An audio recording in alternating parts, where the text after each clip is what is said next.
Mga kababayan, Assalamualaikum warahmatullahi wabarakatuh. Madayaw mayong adlaw kaninyong tanan. Magandang araw sa inyo lahat. Kamakailan lamang ang mga sakuna ng pagguho ng lupa sa Cebu at iba't ibang aksidente sa dagat ay nagpapaalala sa atin kung gaano kahalaga ang pagbibigay prioridad sa kaligtasan sa lahat ng aspeto ng ating buhay. Sa lugar ng trabaho, sa ating araw-araw na paglalakbay, at maging sa loob ng ating mga tahanan.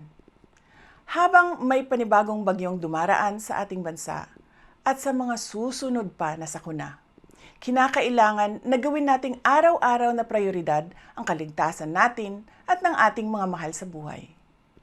Palaging tiyakin na ang mga ginagamit na pribado at pampublikong sasakyan sa lupa, dagat o himpapawid ay maayos ang kondisyon at ligtas gamitin. Makinig at sumunod sa mga travel advisories at babala ng PAG-ASA, Philippine Coast Guard at Civil Aviation Authority of the Philippines. Ang pagguho ng lupa, pagkakakuryente, pagkalunod, pagkasira ng bahay at pagbagsak ng mga debris ay karaniwang epekto ng malalakas na ulan at hangin. Tandaan na kahit lumabas na ng bansa ang bagyo, ang patuloy na pag-ulan ay maaari pa ring magdulot ng mga pagguho ng lupa ilang araw matapos ang bagyo.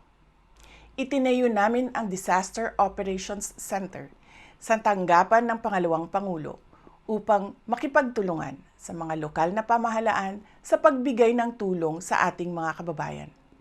Ang DOC ay laging handa na magbigay ng suporta sa unang pagtugon ng mga lungsod at munisipalidad.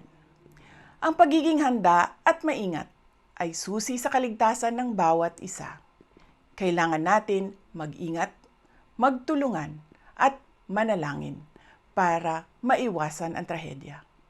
Syukran.